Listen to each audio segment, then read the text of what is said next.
Welcome, listeners, to another episode of the Chris Talk Show. Here's your host, Chris Talks.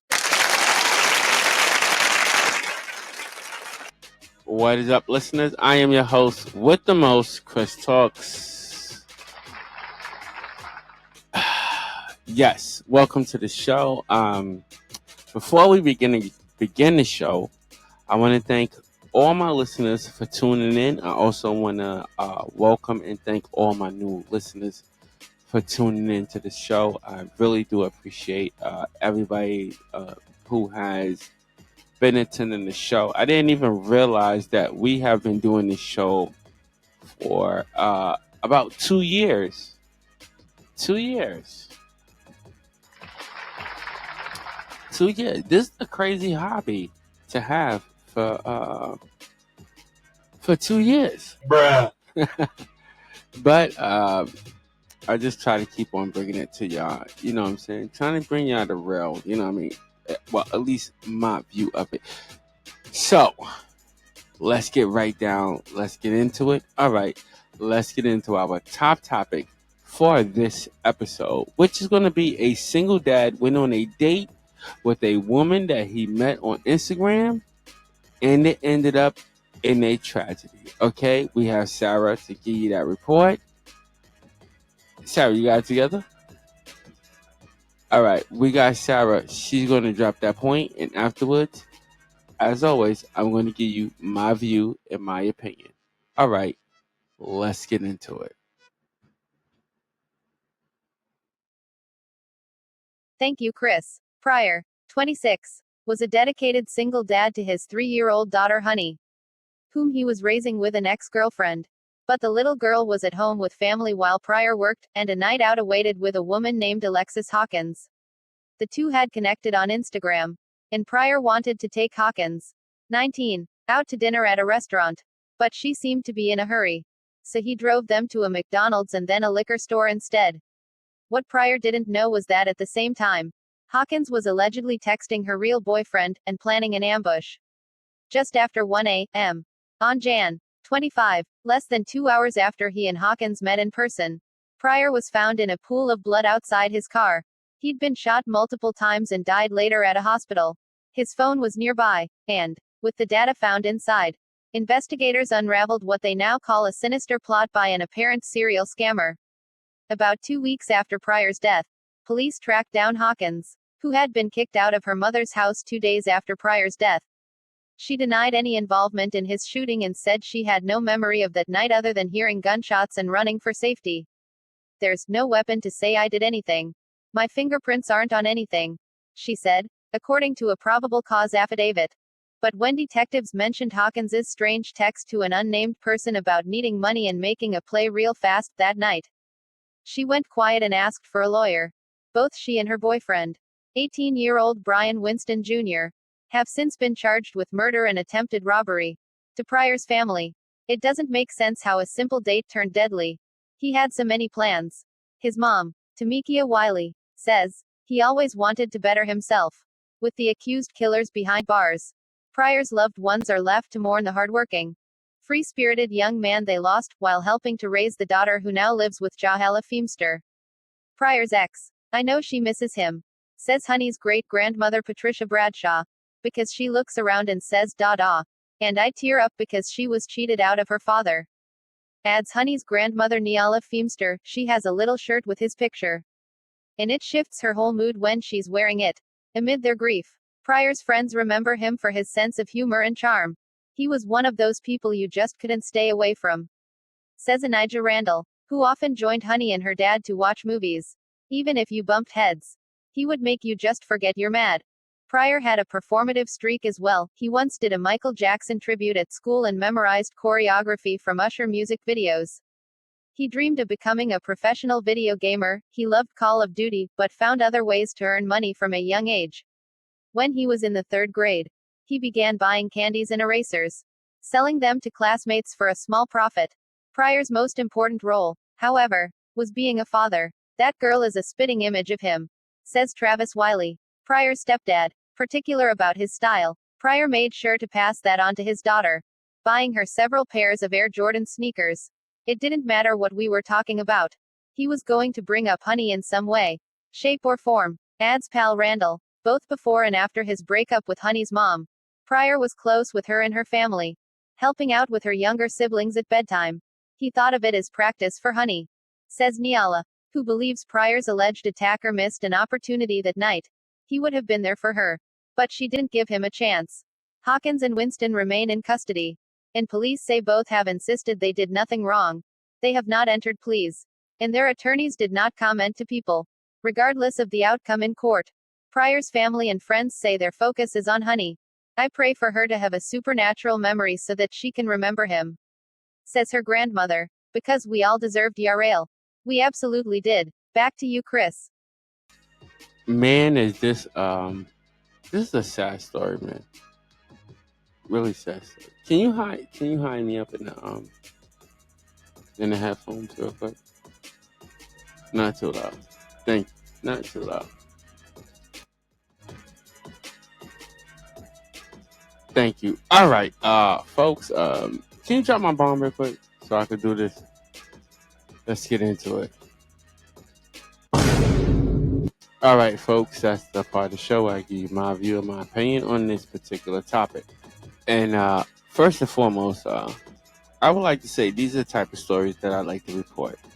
The stories that nobody really pays attention to. Okay, so let's get into it. This was a man, a young man, about 18, 19 years old. Can we drop a church bomb real quick for the life that was lost in this search in this situation? Can we drop a church bomb real quick, please?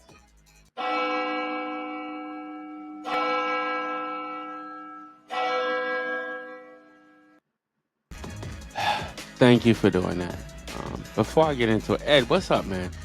I didn't say what's up to you. How you doing? Good? All right. So let's get into it. This situation, I'm going to say, as always, to me, this is a senseless situation. Bruh. Senseless. And before I forget, can we give these two the dummy buzzer real quick? One more time, because we're going to want to give it to both of them. Thank you very much. I'm going to say this. This was a young man, in my opinion. This was a young man who had a child at a very young age. And he stuck there to take care of his child. Even though him and his baby mother was separated, he still stuck by to take care of his child, and that I will give him much respect for. Thank you, Ed. I will give him much respect for that, because a lot of teenagers, even in this day and age, when things happen like that, they will, as far as the males, they will leave the females stuck with the child, raising the child. And this male was, this particular man was not about to do that. He was willing to raise his child, and kudos to him for that. But I will say this, at his age, what was it, 18, 19? 19, right? So the baby was probably born around 16. Yeah, so we'll do it like that, around 16. But can we give another round of applause to the family? Yes, I want to give a round of applause to the family for supporting this young man. Can we pull up a picture of him? A melanin young man. Yes. That's beautiful. That his family chose to support him, which a lot of teens make a lot of mistakes, but his family chose to support him. And let me say this. As they were supporting him, he was also doing the work. So give him another round of applause for doing that work.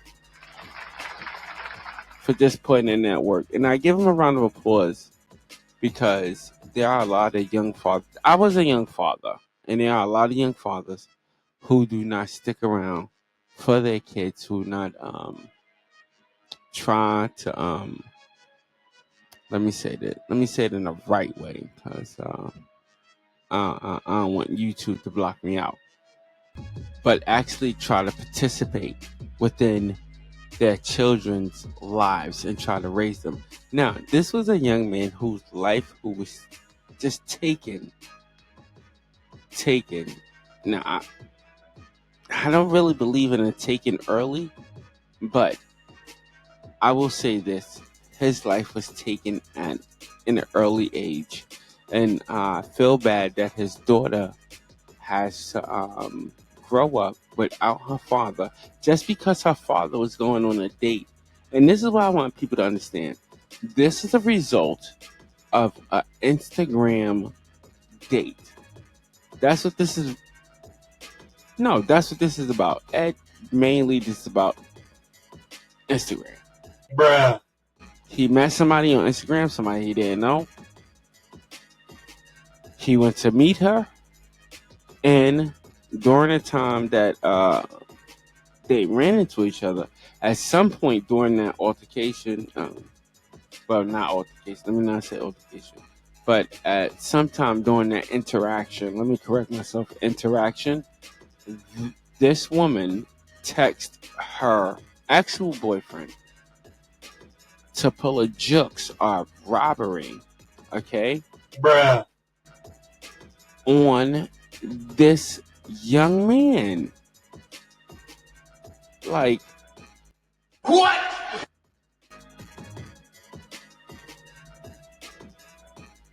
on this young man.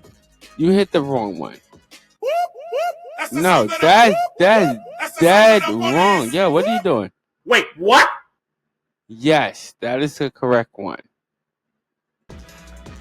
That's the correct one. That's the correct button you should be hitting. Do it again. Wait, what? There we go. Because this woman, for some reason, decided that she was going to pull a jukes on this young 19-year-old. Now, to me, I'm going to tell you this. To me, it's just, it's all out. Like I said, it's senseless. Bruh. It's senseless. To anybody that's walking out there thinking that you are going to make big or pull big, okay, off of a 21-year-old or 22-year-old. And he was probably posing. I don't know if he was posing. If he was faking on Instagram. Maybe he wasn't, maybe he was. But let's just say he was faking on Instagram. You can't really believe that this man really had that much. He really had that much. So, to me, this is, again, another senseless crime. Bruh. Because this man, he didn't have that much.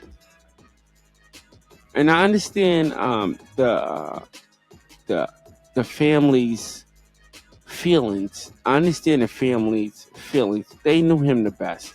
So I understand the family's feelings and affection towards him. That he was, because anybody's going to describe their family member as being the best person, as being a good person, and all that stuff. I believe this guy was really a good person. I don't believe this young man, especially from what we dug up on him. This young man was a really good person. He made a mistake, and even though he made a mistake, he was still how do I say it? I don't know how to say it because I don't want to say that he was trying to correct something. I don't want to say that he was trying to correct something because to me, a child is not a mistake. You know what I'm saying? So I don't say he was trying to correct it. Adjust to it. Let me use that word. He was trying to adjust to what his environment and what he was going through, and trying to do good by his daughter, which few people do, which few fathers do. And it's kind of sad that I said this before to you, Ed, because with my kids, I said before, And I'll say it again. Like, I don't like people when they big me up. Oh, you're a good dad. I'm a single father, but I don't like the big ups for that, because to me, that's just something that you are supposed to do. As a man, you are supposed to take care of what you produce, regardless of the situation or what you're going through. At the end of the day, you are the one who produced this child. You are the one who created this child. So if it comes to anything like responsibility, anything like that, at the end of the day, to me, it should be yours, regardless of what's going on. You should just want to be a part of your child's life, even if you're a female. You should just want that. So to me, like I said, I'm a two-headed coin. It's just to me, each parent should be that way. It's vice versa. I think any parent should be that way. But we're not going to get into a parenting class on this show right now. All right, we're going to focus on this young man and what he could have been if he had been given a chance, and he was not given a chance. His life was taken away from him for something that, again, was senseless. Bruh. And I would tell my young brothers and sisters out there, my melanin people, to be careful. If you're going to meet somebody, whether you are male and female, meet somebody in a more public area. Don't be so quick to try to impress them with vehicles or jewelry or anything like that. That's what I'm just saying. Don't be so quick to try to impress them, because if they're gonna like you, they're gonna like you straight off from what they see of you. That's it.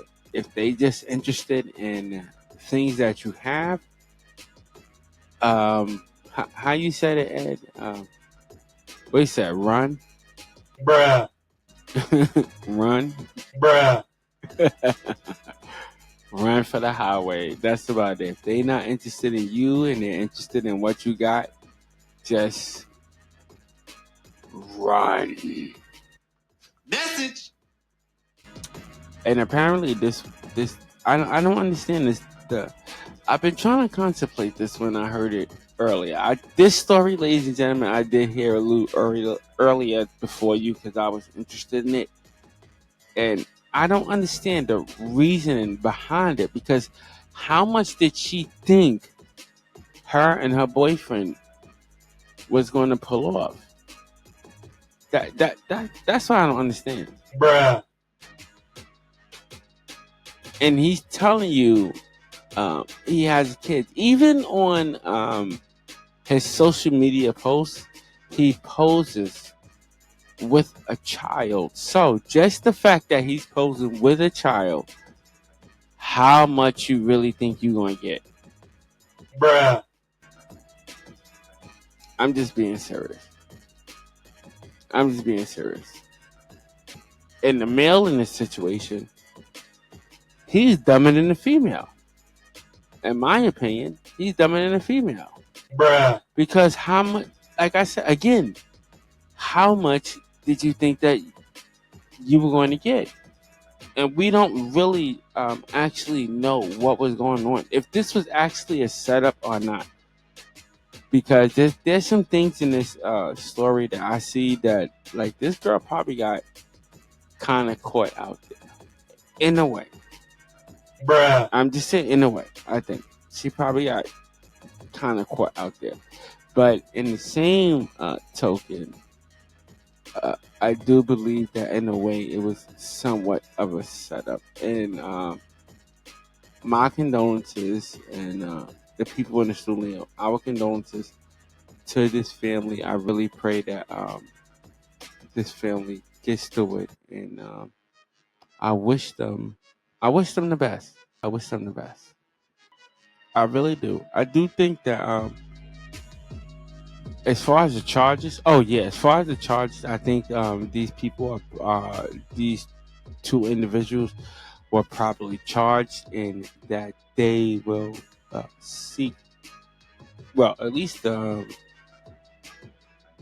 least the lawyers are going to probably seek the full extent of the law, and if they get it, then if they receive it, then they receive it. I don't know. All my listeners, what do you think that these people should be? What kind of time do you think that these people should be facing for the charges that they're facing? Hit me up in the comments and let me know. All right, folks, just let me know what do you think, what type of charges that these two should be facing. But as far as I'm concerned, these two people are going to be going for at least. I'm assuming at least 25 to life. I'm just assuming that they're not getting out. Bruh. I'm just assuming. These two people are definitely not getting out of jail at all. Not at all. And I'm sorry that this young man had to lose his life, and this young woman, this young girl is going to have to endure without her father. All right, that's my view and that's my opinion on this particular topic. Ed, can you drop my bomb for me? Thank you. All right, I want to thank all my listeners for tuning in. You could be anywhere else in the world, but you are here with me, and I so appreciate that. Also, check us out on all our other social media platforms. There should be a listing on there should be a listing up on the screen. Also, we are trying to reach 150 subscribers on YouTube, right? Yeah, YouTube. We are trying to reach 150 subscribers on YouTube, and we are trying to reach 1,000 subscribers on all our other platforms. I'll be very grateful if you can help me reach that. All right, so help us reach that. I keep saying me, Ed, shut up. Just shut up, Bruh. just shut up. All right, folks, let's clock out. Until next episode, stay blessed and not stressed. I want to thank all my listeners for tuning in. Thank you so much. Until next episode, I'll see y'all later. Peace out.